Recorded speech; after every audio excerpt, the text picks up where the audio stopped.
তাহলে বলছে যে ওয়ালা ইউশরিকু বিহি শাইআ, আল্লাহর সাথে তোমরা কাউকে শরীক করবে না, অংশীদার সাব্যস্ত করবে না। আরেকটি হচ্ছে হকুল ইবাদ আলাল্লাহ, যে বান্দার হক আল্লাহর প্রতি আসেনি, বান্দার অধিকার আছে না আল্লাহর প্রতি। আল্লাহ পাক আমাদেরকে সৃষ্টি করেছেন না, আমাদেরকে রিজিক দিয়েছেন, হায়াত দিয়েছেন, যাহা কিছু প্রয়োজন সবকে আল্লাহ তো আমাদেরকে দান করেছেন, এটা আমাদের অধিকার আল্লাহর প্রতি। কিন্তু হাদিসের ক্ষেত্রে বলেছে যে বান্দার অধিকার আল্লাহর প্রতি হচ্ছে যে আল্লাহ ইউআযিবু মান লা ইউশরিক বিহি শাইআ, যে ব্যক্তি আল্লাহর সাথে কোনো কিছু শরীক করবে না তাকে শাস্তি দিবে না। অর্থাৎ যেই ব্যক্তি আল্লাহর সাথে কাউকে শরীক করলো না ওই ব্যক্তিকেই আল্লাহ তাআলা শাস্তি দিবে না। এটা হচ্ছে বান্দার হক আল্লাহর প্রতি। তাহলে বোঝা যাচ্ছে যে যে ব্যক্তি আল্লাহর সাথে শরীক করবে ওই শরীককারী ব্যক্তিকে আল্লাহ তাআলা জান্নাত দান করবে না, আর যিনি শরীক করবে না ওনাকে কি আল্লাহ তাআলা কি করবে না, তাকে শাস্তি দিবে না। কথা বুঝাচ্ছেন? এখন এই কথাটা যদি কোনো বান্দা অন্যান্য কোনো অপরাধ করে,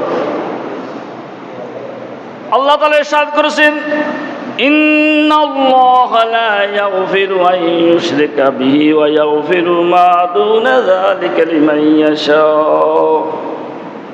আল্লাহ তাআলা ইরশাদ করেছেন নিশ্চয় আল্লাহ তাআলা শিরক ছাড়া অন্যান্য গুনাহকে আল্লাহ তাআলা ক্ষমা করবে, কিন্তু যারা শিরক করবে এদেরকে আল্লাহ তাআলা ক্ষমা করবে না।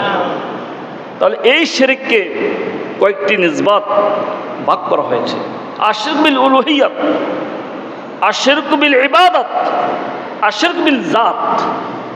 একটা হচ্ছে রবের সাথে শিরক করা, ইবাদতের মধ্যে শিরক করা, সত্তাগতভাবে শিরক করা। আসেনি ভাই? আমরা সাধারণভাবে মনে করি যে ছেলে একজন বিদেশ থাকে, মনে করেন সে যদি টাকাটা না পাঠাইতো তাহলে আমরা সবাই কি মারাই গেলাম।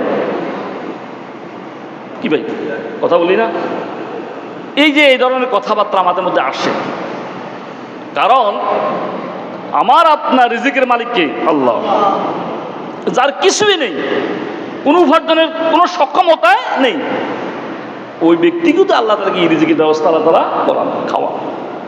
তো এই জন্য আমাদেরকে সর্বক্ষেত্রে শিরক মুক্ত ইবাদত আমাদের করতে হবে।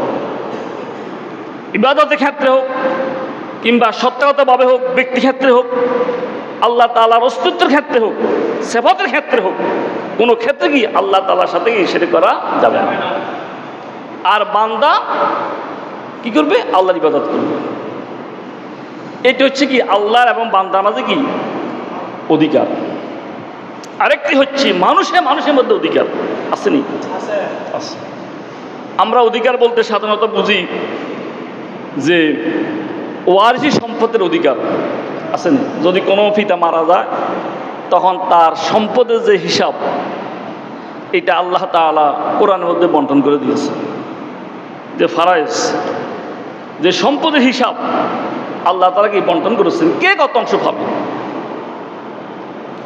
এই সম্পদের ক্ষেত্রে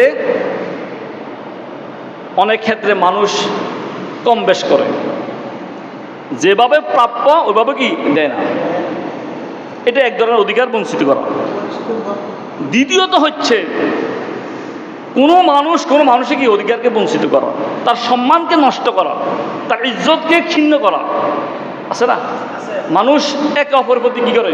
বিরূপ পক্ষের সৃষ্টি করে, কাউকে গালিগালাজ করে, তার বংশ নিয়ে টানাটানি করে। মৃত ব্যক্তির ক্ষেত্রে কি করে? তার দেখা গেছে কোনো মানুষ মারা গেছে, ওই ব্যক্তির ক্ষেত্রে কি করা? আলোচনা করা। দেখেন রাসূল বলেছেন লা তাসাব্বুল আমওয়াত, তোমরা মৃতকে কি করিও না? গালি দিও না। ওয়াফজু মা কাদিমু, তারা তাদের গন্তব্যস্থলে পৌঁছে গিয়েছে। অনেকে এভাবে তাদেরকে নিয়ে গালিগালাজ করা হয়, পাশে কি করা হয়? এগুলো হারামের কবিরা গুনাহ। যে এগুলো কি করা? কবিরা গুনাহ। কোনো মানুষ মৃত ব্যক্তিকে নিয়ে কোনো অবস্থান করা যাবে না, তার ক্ষেত্রে কি আলোচনা করা যাবে না।